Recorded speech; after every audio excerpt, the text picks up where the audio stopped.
ज्ञान और विद्या के सागर पूज्य गुरुवर अपने असीम अथाह समीचीन ज्ञान के द्वारा हम अज्ञानी जीवों के अंतरंग को सदा सम्यक्त्व से प्रकाशित करते रहें।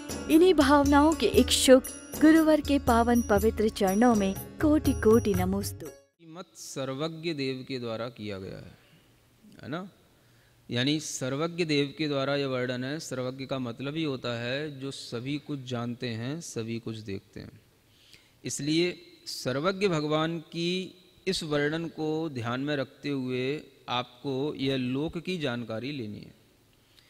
स्थित्पत्ति व्ययोपेत ही पदार्थैश्चेतनेतरहि संपूर्णोनादि संसिद्ध कर्तृव्यापार वर्जितः।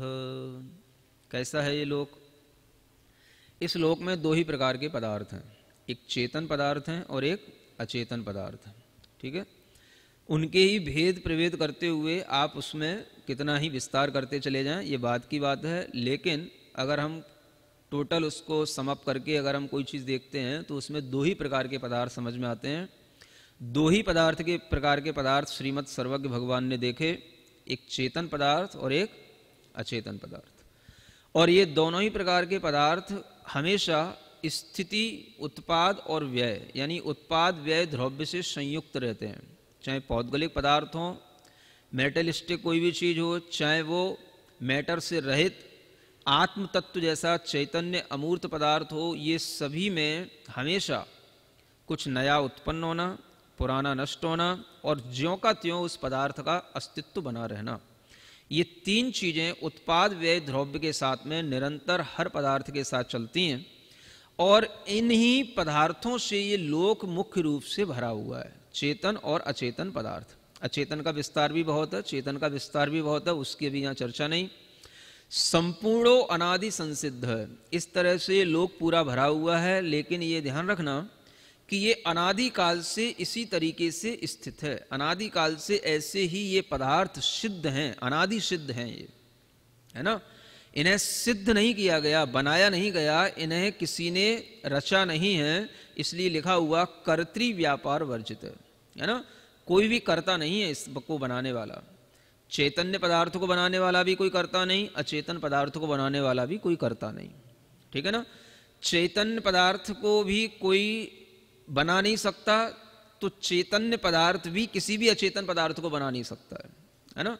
जो भी पदार्थ बनते हैं वो सब उसके केवल रूप बस बिगड़ते हैं। पदार्थ तो अचेतन है तो अचेतन ही रहेगा, चेतन है तो चेतन ही रहेगा। ऐसे चेतन और अचेतन पदार्थों से भरा हुआ यह एक लोक है। जो लोक के बाहर अनंत आकाश था वो तो अलोक है, वो क्या कहलाएगा? अलोक। और उस अलोक के बीचों बीच में, अलोकाकाश के बीचों बीच में यह लोक है, लोकाकाश है। इस लोक के अंदर ही यह जीव और अजीब, चेतन और अचेतन पदार्थ पाए जाते हैं। और ये सभी पदार्थ अनादि से सिद्ध हैं, माने हमें किसी ने बनाया नहीं, हमें कोई सिद्ध करने की जरूरत नहीं है कि मैं कब से हूं, मैं क्यों हूं, मैं हूं तो हूं, है ना। अनादि का मतलब होता है जिसका कोई भी शुरुआत नहीं है, जिसका कोई भी बिगिनिंग पॉइंट नहीं है। ऐसे ये पदार्थ हमेशा से बने हुए हैं और इन पदार्थों से ये लोक भरा हुआ है। आगे बढ़ते हैं। ऊर्ध्वाधो मध्य भागैर्यो बिभर्ति भुवनत्रयम् अतः स एव सूत्रज्ञैस्त्रैलोक्याधार इष्यते। क्या कहा जा रहा है? ऊर्ध्व, अधो और मध्य, उसके तीन भाग हैं, है ना। एक पूरा लोक की पहले बात बताई, अब उस लोक में भी तीन पोर्शन हैं, तीन भाग हैं। उन तीन भागों को धारण करता है यह तीन लोक, इसीलिए कहा जाता है ना। तीन लोक बोलते हैं, तीन प्रकार का संसार, तीन लोक, भुवनत्रय। यह तीन भुवन, इन तीन लोकों का यह आधार भी यह लोक ही है, क्योंकि इसी लोकों के ही विभाजन से तीन लोक बन जाते हैं। उपरि उपरि संक्रांत ही सर्वतोपि निरंतर ही त्रिभिर्वायुभिराकीर्णो महावेगैर्महाबल ही। इस लोक के लिए एक बताई जाती है बात कि यह लोक में एक के ऊपर एक, है ना, सब तरफ से इसको बिल्कुल लपेटे हुए, बेड़े हुए महावेगवान और महाबलवान 3 प्रकार की वायु होती हैं। क्या होती हैं? हाँ, मतलब 3 प्रकार की वायु, 3 प्रकार के वायु के वलय, जिन्हें वात वलय कहते हैं, वलय के आकार में वह वायु बहती हैं, और वो 3 प्रकार के वात वलयों से ही यह लोक चारों ओर से वेष्टित है, घिरा हुआ है। 3 प्रकार के वात वलय ही इस लोक को एक तरह से रोके हुए हैं, साधे हुए हैं, यूं समझ लो आप। समझ आ रहा है? कोई भी भगवान, कोई भी ईश्वर इस लोक का कर्ता नहीं, कोई भी इस लोक को रोके रखने वाला नहीं, कोई भी इसकी स्थिति को बनाए रखने के लिए अपनी शक्ति लगाए रखने वाला नहीं। ये सब स्वयं से प्रतिष्ठित है, अनादि से बना हुआ है। 3 प्रकार की वायु होती हैं, जिनके नाम आगे बताए जा रहे हैं। घनाब्धि प्रथमस्तेषां ततोन्यो घनमारुतः तनुवातस्तृतीयोन्ते विज्ञेयावायवः क्रमात्। इन 3 प्रकार की वायुओं को क्रम से जानना। हा? मतलब सबसे पहले है घनाब्धि। घनाब्धि का मतलब होता है घनोदधि। सबसे पहला वात वलय का नाम क्या है? घनोदधि वात वलय, है ना। उदधि माने होता है जल, घनीभूत, जिसमें जल प्रवाहमान रहता है, वेग के साथ बहता है, बहुत बलवान भी है और बहुत वेगवान भी है। समझ आ रहा है? तो घनोदधि वात वलय सबसे पहला वात वलय है। फिर उसके भी ऊपर, उसको भी लपेटे हुए, उसको भी घेरे हुए दूसरा वात वलय है, जिसको बोलते हैं घन वात वलय। क्या बोलेंगे? घन वात, है ना, घनीभूत उसमें बात है। और फिर उसको भी लपेटे हुए, उसके भी और चारों ओर घेरे हुए एक तीसरी बात है, जिसका नाम है तनुवात। तनु माने हल्की। तो 3 प्रकार के वात के घेरे हैं, जिन्हें वात वलय कहते हैं। घनोदधि वात वलय, फिर घन वात वलय, और फिर तनुवात वलय। ठीक है ना। शास्त्रों में इनकी मोटाइयां लोक में अलग अलग जगहों पर अलग अलग हो जाती हैं, लेकिन सामान्य से इन्हें जानना कि ये 20-20 हजार योजन मोटे वात वलय हैं, है ना। 20-20 हजार योजन मोटे 3 ये वात वलय हैं, जिनके ऊपर यह सारा का सारा लोक टिका हुआ है। उद्धृत्य शकलम लोकम स्वशक्त्यैव व्यवस्थिता पर्यंत रहिते व्योमनि मरुतः प्रांशु विग्रह। कहा जा रहा है ये तीनों पवन, 3 प्रकार की जो वात वलय हैं, ये 3 लोक को धारण करके अपनी शक्ति से ही इस अंतरहित आकाश में अपने आप को विस्तार किए हुए हैं, विस्तार को प्राप्त किए हुए हैं, है ना। अब आप समझ सकते हो, वास्तव में देखा जाए एक वैज्ञानिक आधार से आप इस चीज को देखें कि जब हमें किसी भी बड़ी चीज को साधना होता है तो उसके चारों ओर हमें वायु का ही सहारा लेना होता है। समझ आ रहा है? जैसे बड़ी बड़ी आपकी कारें चलती हैं, ट्रक चलते हैं, कोई भी मोटरसाइकिल चलती है, समझ आ रहा है, तो उसमें जो पहिए होते हैं वो पहियों में भी जो उसकी रिम के चारों ओर ट्यूब होता है उसमें वायु ही भरी जाती है। समझ आ रहा है? हाँ। और उसी के आधार पर हम बड़ा बड़ा भार वहन कर ले जाते हैं। समझ आ रहा है? तो बड़ा बड़ा भार भी वहन करने की शक्ति इन वात में, वायु में होती है। और जब वो वायु अपने वेग के साथ घूमती है, एक तरह से घूमती है, तो उसमें किसी भी प्रकार का अंतर नहीं आने के कारण से वह कभी डिसबैलेंस नहीं होती और उसके आश्रित जो चीजें टिकी हुई रहती हैं वो भी कभी अनबैलेंस नहीं होती। समझ आ रहा है? तो ये भी अगर हम देखें, ये स्वयं बनी हुई चीज है, स्वयं अपने आप घूमती रहने वाली चीज है। घनोदधि घन बात बलय, घन बात बलय, तनु बात बलय, है ना। आकाश है, लोक है, लोक की जो रचना है, उस लोक से सटे हुए सबसे पहले आएगा घनोदधि बात बलय, फिर उससे उसके ऊपर घन बात बलय, फिर उसके ऊपर तन बात बलय। तो ये सब लोक से एक के ऊपर एक संक्रांत हैं और एक के ऊपर एक दूसरे को बेड़े हुए हैं। इस कारण से ये लोक जो है जैसा है वैसा का वैसा ही स्थित हमेशा बना रहता है। घनाब्धि वलये लोकः सचानान्ते व्यवस्थितः तनुवातांतरेषोऽपि सचाकाशे स्थितः स्वयं। है ना। अब क्या कहा जा रहा है, देखा जाए तो ये लोक वस्तुतः सबसे पहले किस पर स्थित है, तो घनोदधिवात वलय पर। घनोदधिवात वलय किस पर स्थित है, घनवात वलय पर। घनवात वलय किस पर स्थित है, तनुवात वलय पर। तनुवात वलय किस पर स्थित है, स्वयं में स्थित है, या आकाश पर स्थित है, और आकाश स्वयं में स्थित है। तो मतलब फिर उसके बाद में जो आकाश आएगा, तनुवात वलय के बाद आकाश आएगा, वो उस आकाश के बाद में मतलब वो सारा का सारा आकाश, वो अनंत अनंत आकाश था जो मैंने सबसे पहले आपको बताया था। उस आकाश में सिर्फ आकाश ही होगा, और उसके अंदर जो ये चीजें हैं वहां पर ही ये वायु रहेगी, जल रहेगा, पृथ्वी आदि, है ना, वनस्पति आदि ये तत्व रहेंगे, और उसी के साथ ये जीव आदि, अचेतन आदि पदार्थ रहेंगे। ये सब इस लोक में रहेंगे। तनुवात वलय के आगे सिर्फ आकाश ही आकाश है जो अनंत रूप में फैला हुआ है। यह ध्यान रखते हुए आपको लोक की आकृति को समझना है। ठीक है, अभी आकृति की बात नहीं आई है, अभी आपको यह बताया गया है कि अनंत आकाश के मध्य में लोक है, और वह लोक 3 वात वलयों से टिका हुआ है। उस लोक के जो 3 भाग हैं, उन 3 भागों की समायोजना से हमें 3 भागों की आकृति समझ लेने से लोक की आकृति समझ में आएगी। ठीक है ना। तो अब उस आकृति को बताने के लिए आगे कहा जा रहा है, अधो वेत्रासनाकारो मध्ये स्याज्झल्लरी निवह मृदंगावस्ततोर्ध्रुवं स त्रिधेति व्यवस्थितः। 3 प्रकार के लोक हैं। ठीक है ना। अधोलोक वैत्रासन आकार में है ना। वैत्रासन क्या होता है, यही समझ लो। वैत्रासन जैसे ये स्टैंड खड़ा हुआ है, समझ आ रहा है। अथवा आप अपने पैरों को फैला करके जब खड़े हो जाएं तो कमर से नीचे की जो आकृति बनेगी इसको वेत्रासन समझ लो, है ना। ये कमर से नीचे की जो आकृति है पूरा का पूरा क्या हो गया, अधोलोक हो गया। ठीक है।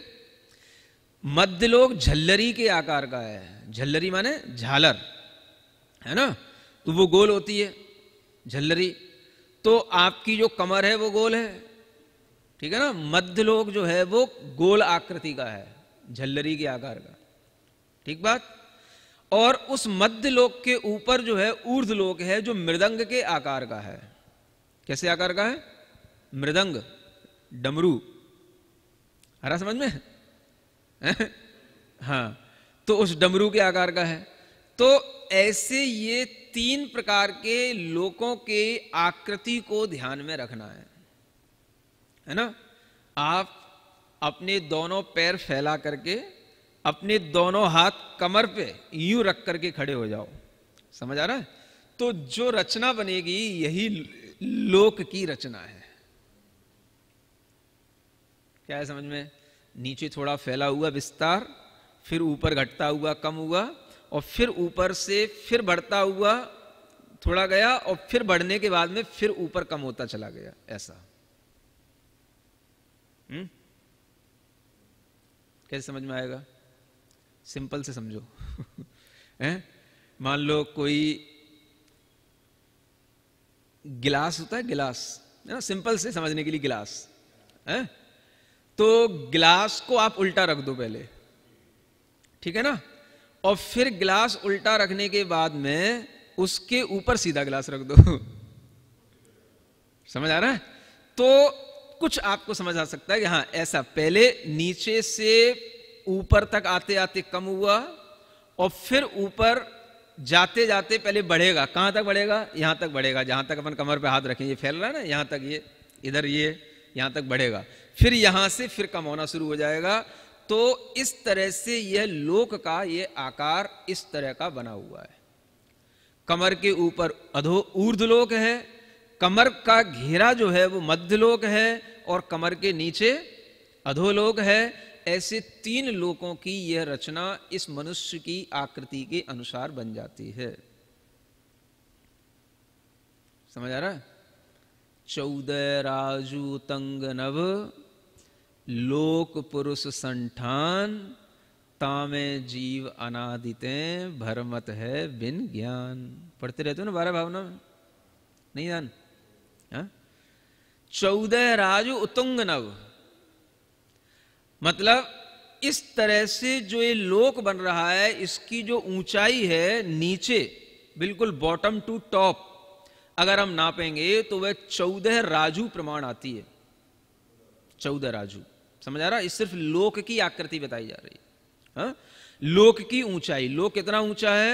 14 राजू ऊंचा, 14 राजू उतंग नभ। लोक पुरुष संठान, पुरुष के संस्थान के समान, पुरुष की ही आकृति है, वैसी ही लोक की आकृति। ठीक है, आगे और बताने जा रहे हैं। अस्य प्रमाण मूत्रस्य सप्त सप्त च रज्जवः सप्तैका पंचचैका च मूल मध्यांत विस्तरे, है ना?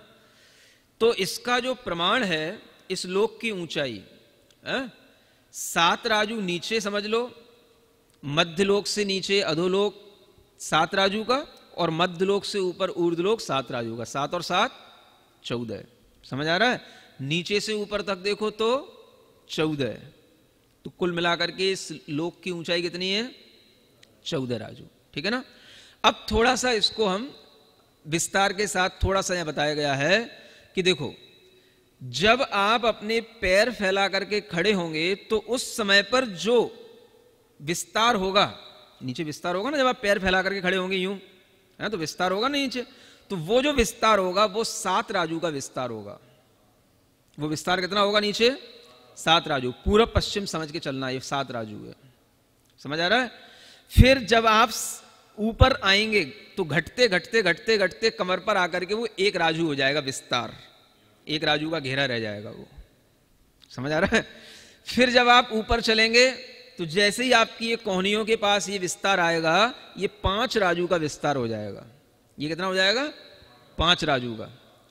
समझ आ रहा है? फिर ये 5 राजू का विस्तार ऊपर घटता घटता जाएगा तो टॉप पर जाकर के ये पूरा 1 राजू का विस्तार फिर रह जाएगा। ऊपर जाकर के बस 1 राजू रह जाएगा।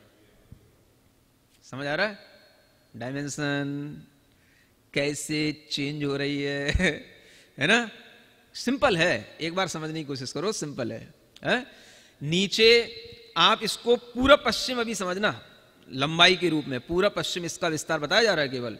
तो पूरा पश्चिम विस्तार इसका सबसे पहले नीचे 7 राजू, फिर 1 राजू, फिर 5 राजू और फिर 1 राजू।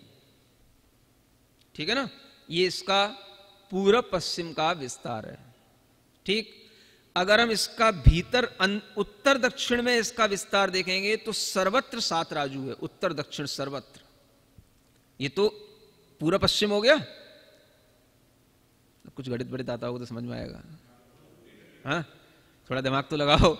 जिस चीज में इतना विस्तार होगा लंबाई, तो उसकी अंदर गहराई भी तो होगी। ऊंचाई अलग चीज हो गई, गहराई तो होगी। वो गहराई कितनी?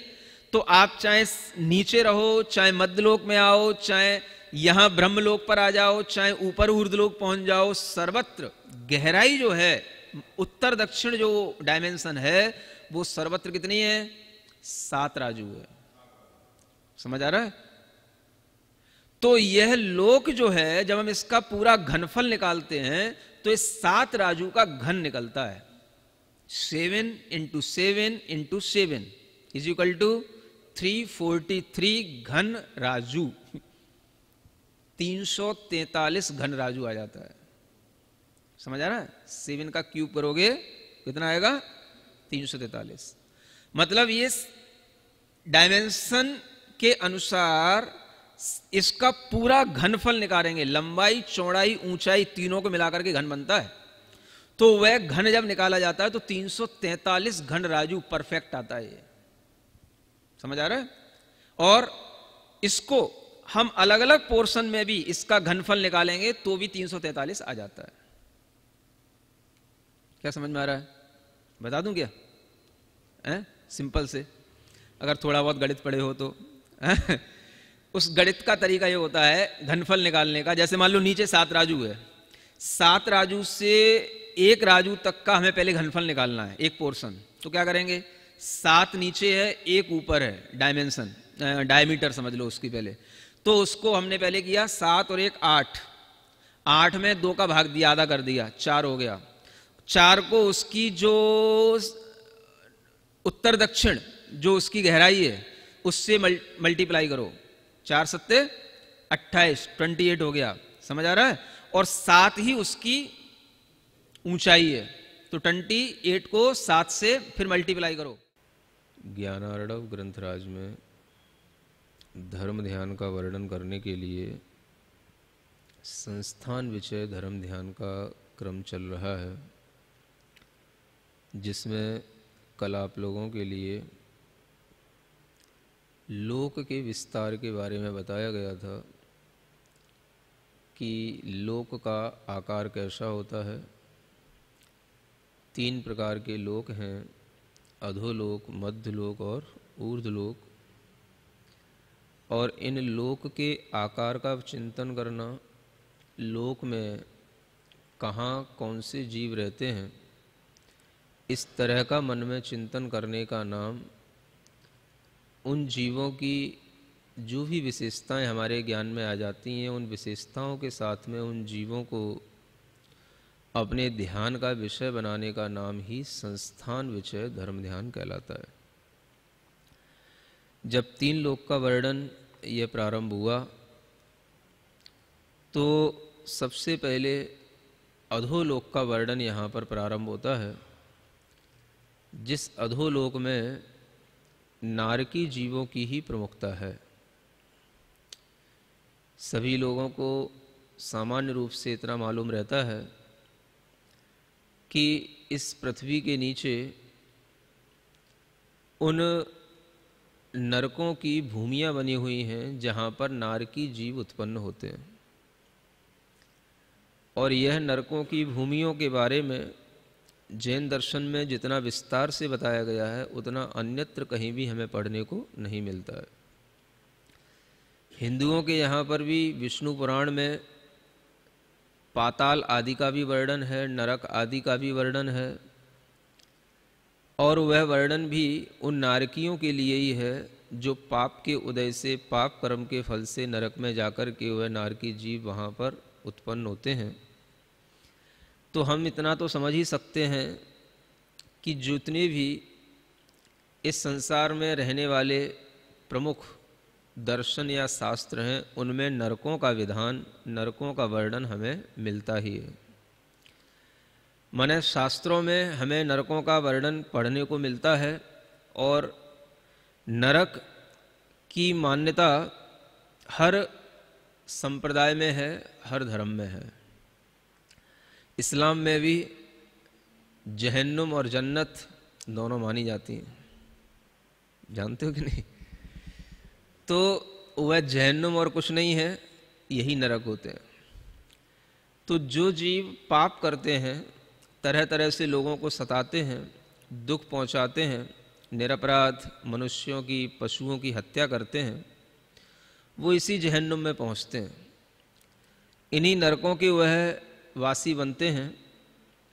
और इन नरकों में जो फल प्राप्त करते हैं, क्या होता है वहाँ पर, कैसे वह नारकी जीव अपना जीवन यापन करते हैं, क्या वहाँ की व्यवस्था है, अगर आप लोग थोड़ा सा मनुष्य होकर के सुनने की इच्छा करोगे तो ज़्यादा अच्छा होगा, नहीं तो वहाँ जाकर के आपको सब देखने को तो मिलेगा ही।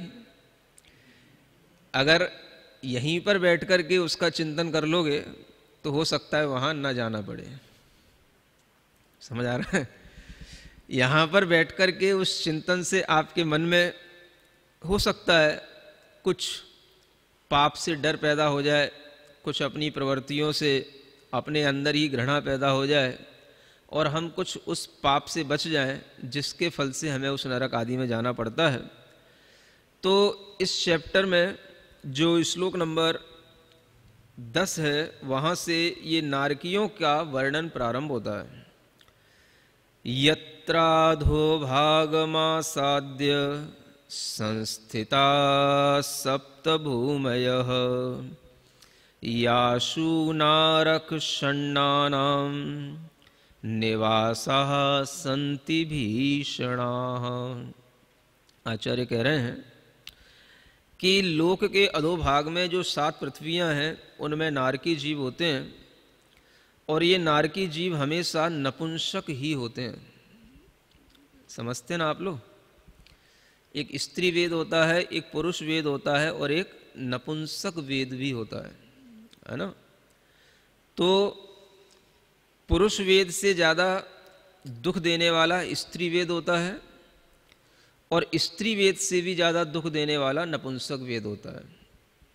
दुख से तात्पर्य है यहाँ पर उस भीतर की अग्नि से, कामाग्नि से, उस भीतर की एक दुखमय वेदना से है, जो पुरुष वेद से भी ज़्यादा स्त्री वेद में होती है और स्त्री वेद से भी ज़्यादा नपुंसक वेद में होती है।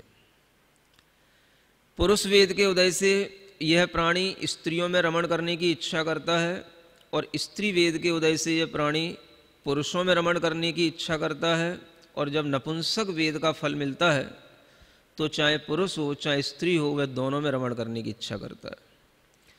इसलिए यह नपुंसक वेद भीतर से बहुत ज़्यादा मानसिक रूप से व्यक्ति को दुखी करने वाला होता है। तो जहाँ पर सबसे ज़्यादा दुख मिल सकते हैं, जहाँ पर सबसे ज़्यादा अशुभ कर्मों के फल मिल सकते हैं, वो अगर कोई स्थान है तो उसका नाम है नरक। ये नरक शब्द बनता है नारक शब्द से, और नारक शब्द भी बनता है नारत शब्द से।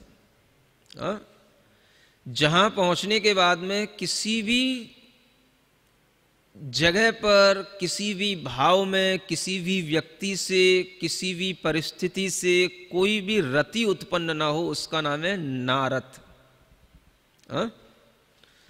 वहां पहुंचने के बाद में आपको ऐसी कोई भी चीज नहीं मिलेगी जिससे आपको थोड़ा सा भी राग उत्पन्न हो सके, कुछ नहीं मिलेगा।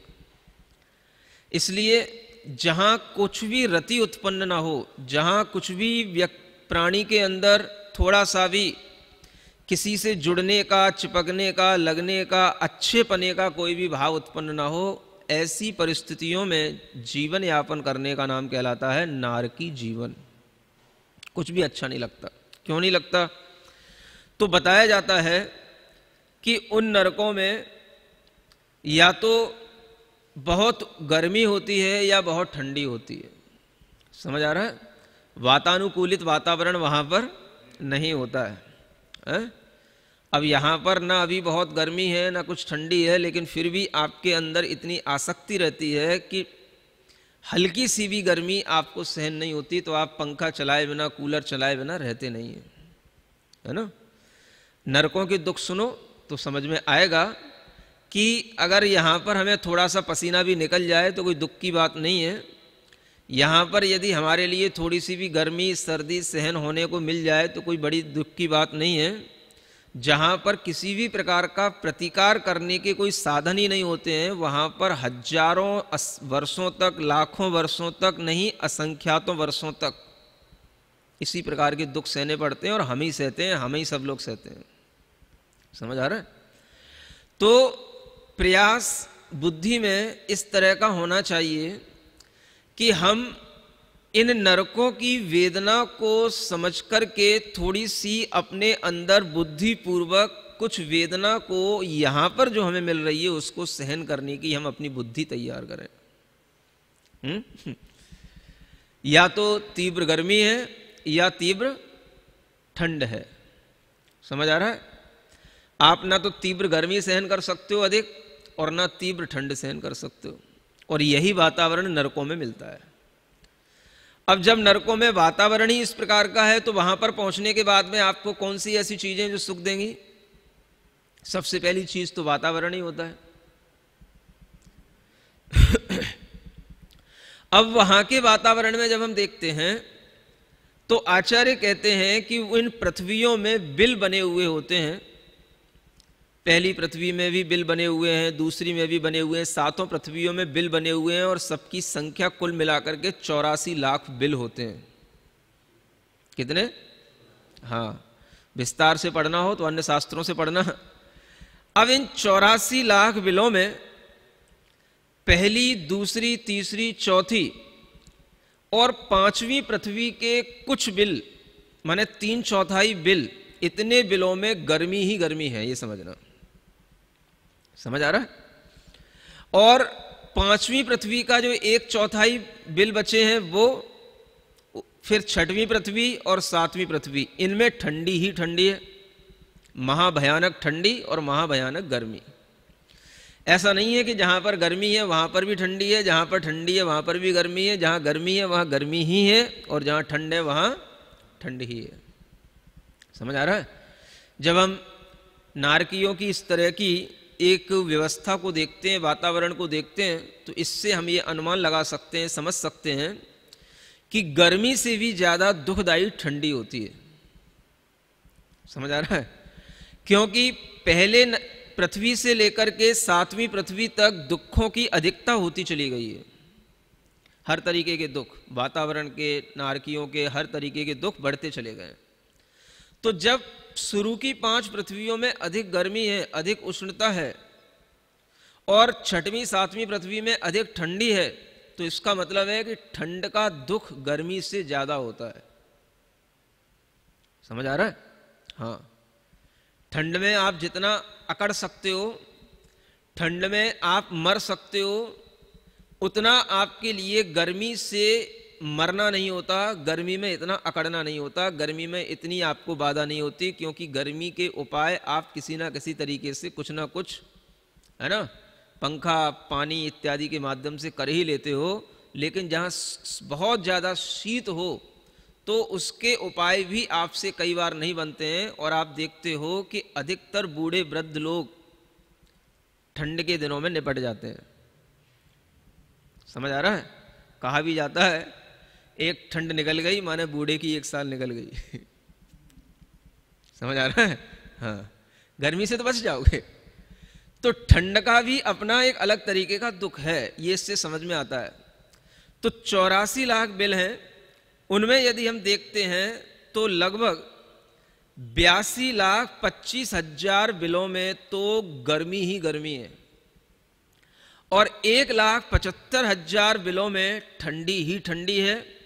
और इस तरीके का वहां पर वातावरण है कि कहा, इसमें भी श्लोकों में लिखा हुआ है, वो सब श्लोक हम अभी पढ़ेंगे तो थोड़ा सा आपके लिए बीच बीच में एक व्यवधान भी उत्पन्न होता रहता है, इसलिए मैं केवल श्लोकों का भाव बता रहा हूं आपको कि यहां पर इन्हीं श्लोकों में लिखा हुआ है कि वहां पर अगर मेरू पर्वत होता है, एक मेरू जो बहुत बड़ा एक पर्वत है, उस मेरू पर्वत को उसके बराबर अगर मान लो कोई लोहे का गोला यदि आप यहां से उस नरकों की भूमि में पटकना शुरू करें, उसको वहां प्रवेश कराना शुरू करें,